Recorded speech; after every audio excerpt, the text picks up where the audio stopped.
Il était une fois une vieille chèvre. Elle a eu 7 enfants. Elle les aimait autant que seule une mère peut aimer ses enfants. Elle allait aller dans la forêt, apporter des herbes et des branches pour le déjeuner. Elle a appelé tous ses enfants et les a avertis d'avoir peur du loup maléfique. Il fait souvent semblant, mais vous pouvez immédiatement le reconnaître à sa voix grossière et à ses pattes noires. Les petits enfants ont tout compris et ont assuré à leur mère qu'ils seraient très prudents. La vieille chèvre partit tranquillement. Peu de temps s'est écoulé. Soudain, quelqu'un a frappé à la porte et a crié d'une voix grossière que les enfants devraient immédiatement l'ouvrir. Mais les enfants de la voix rugueuse ont réalisé que c'était un loup. Ils ont répondu que ce n'était pas la voix de la mère, sa voix était gentille et fine, et cette voix était très impolie, ce qui veut dire que c'était un loup. Puis le loup est allé chez le marchand et s'est acheté un grand morceau de craie. Il en a mangé et sa voix s'est affaiblie. Il est revenu, a frappé à la porte et a demandé d'une voix mince aux enfants de l'ouvrir. Le loup a posé sa patte sur la fenêtre et attend. Et les enfants l'ont vu et ont répondu que les pattes de la mère n'étaient pas noires, mais blanches, ce qui signifie que c'était un loup. Puis le loup a couru à la boulangerie et a demandé de lui donner de la pâte. Le loup a oint sa patte avec la pâte. Le méchant s'est approché de la porte pour la 3e fois, a posé sa patte blanche sur la fenêtre et a frappé. Ils ont vu les enfants que la pâte était blanche et ont pensé que c'était leur mère. Ils ont ouvert la porte, mais il y avait un loup devant eux. Ils ont eu peur et ont commencé à se disperser dans toutes les directions. Un enfant a sauté sous la table, un autre sur le lit, le 3e sur la cuisinière, le 4e dans la cuisine, le 5e dans le placard, le 6e sous l'évier et le 7e s'est caché dans l'horloge du grand-père. Mais le loup les trouva tous, ouvrit ses mâchoires et avala un à un. Une seule chose qu'il n'a pas trouvée, le plus jeune, qui s'est caché dans l'horloge. Après avoir mangé à sa faim, le loup est parti. Il s'allongea sur une prairie verte sous un arbre et s'endormit. Bientôt, une vieille chèvre rentra de la forêt. Oh, qu'est-ce qu'elle a vu là-bas? La porte était grande ouverte. La table, les chaises, les bancs ont été renversés, le lavabo a été cassé, les oreillers et les couvertures ont été jetés du lit. Elle a commencé à chercher ses enfants, mais elle n'a pu les trouver nulle part. Je les ai appelés par leur nom, mais personne n'a répondu. Elle s'approcha de l'horloge, et en réponse, il y eut une voix mince du plus jeune enfant. Elle l'a fait sortir de là et il a dit qu'un loup est venu et a mangé tout le monde. Comment la chèvre a pleuré pour ses pauvres enfants. Finalement, elle quitta la maison, et la plus jeune chèvre courut après elle. Elle est venue au pré, a vu, un loup gisait près de l'arbre et ronflait de sorte que les branches tremblaient. Elle le regarda de tous côtés et vit que dans son ventre gonflé quelque chose bougeait et pataugeait. Elle a deviné que c'étaient ses enfants et était très heureuse qu'ils soient toujours en vie. Elle a dit à l'enfant de courir à la maison dès que possible et d'apporter des ciseaux, une aiguille et du fil. Ensuite, la chèvre a coupé le ventre du loup avec des ciseaux, et de là, un enfant a sorti la tête. Et puis les autres ont sauté tous les 6, et rien de mal ne leur est arrivé. Quelle joie c'était! Ils ont commencé à embrasser leur mère, à sauter et à danser. Puis la vieille chèvre a dit que ce serait bien de donner une leçon au loup pendant qu'il dormait encore. Ils ont tiré des pierres et les ont fourrées dans le ventre du loup. Une vieille chèvre a recousu son ventre, mais il n'a rien remarqué, n'a même jamais bougé.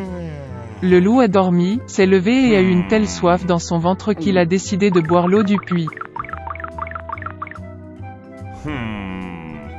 Il s'approcha à peine du puits, se pencha vers l'eau, et de lourdes pierres le tirèrent au fond du puits. 7 enfants ont vu cela et ont commencé à danser de joie avec leur mère. C'est ainsi qu'ils ont enseigné une leçon au loup maléfique. Il était une fois une fille. Et elle avait des cheveux si beaux, et si longs que tous ceux qui la voyaient ne pouvaient pas quitter les yeux. Les brins étaient si légers, juste dorés. Par conséquent, ils l'ont appelée Boucle d'or. Pour toute sa beauté, c'était une petite fille très coquine. Maman lui a toujours permis de marcher dans la cour, mais lui a ordonné de ne pas aller dans les bois derrière leur maison. Boucle d'Or était très intéressée de savoir ce qu'il y avait dans cette forêt. Et ainsi, alors que la mère n'a pas vu, elle a en quelque sorte quitté la maison dans la forêt. La fille a longtemps marché dans la forêt. Soit il trouve une baie, puis regarde une belle fleur, puis écoute le chant des oiseaux. Alors elle s'est perdue dans la forêt. Et soudain, elle a vu une maison inhabituelle dans une clairière. Boucle d'Or s'approcha de lui doucement. « Je me suis promenée, mais je n'ai vu personne. » Elle a frappé à la porte, mais personne n'a répondu. Puis, elle frappa plus fort et la porte s'ouvrit. Boucle d'Or entra prudemment. 3 ours vivaient dans cette maison. Un ours était papa, gros et hirsute. L'autre était une mère ours. C'était plus petit. Le 3e était un petit ours. Les ours n'étaient pas chez eux car ils étaient allés se promener dans les bois. La fille entra dans la pièce et vit 3 bols de porridge sur la table. Le premier bol, le plus gros, était le papa ours. Le 2e bol, le plus petit, était la mère ours, et le 3e, le plus petit, était l'ourson. Près de chaque bol, posait une cuillère, grande, moyenne et petite. Boucle d'Or avait tellement faim qu'elle a d'abord voulu manger dans un grand bol.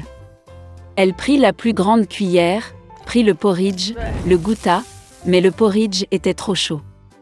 Puis elle prit une cuillère moyenne, ramassa le porridge, le goûta, mais le porridge était trop froid. Enfin, elle prit une petite cuillère et goûta le porridge du petit bol. Cette bouillie n'était ni chaude ni froide, juste comme il faut. Et Boucle d'Or a mangé toute la bouillie du petit bol. Après avoir mangé, la fille a voulu s'asseoir et a vu 3 chaises près du poêle. Une grande, une autre plus petite et la 3e, très petite, avec un petit oreiller rouge. D'abord, elle a essayé de monter dans la plus grande chaise, mais n'a pas pu. Ensuite, la fille a essayé de s'asseoir sur la chaise du milieu, mais c'était très dur et inconfortable. Finalement, elle s'assit sur la plus petite chaise, et c'était parfait pour elle. Boucle d'Or a tellement aimé la chaise qu'elle a commencé à se balancer dessus. La chaise a craqué, s'est cassée et elle est tombée au sol. La fille s'est levée et est allée dans une autre pièce. Il y avait 3 lits, grands, moyens et petits. Tout d'abord, Boucle d'Or est montée sur le premier lit, mais il était trop haut et trop dur. Je me suis allongée sur celui du milieu, il était trop spacieux et mou. La fille s'allongea sur le 3e plus petit lit.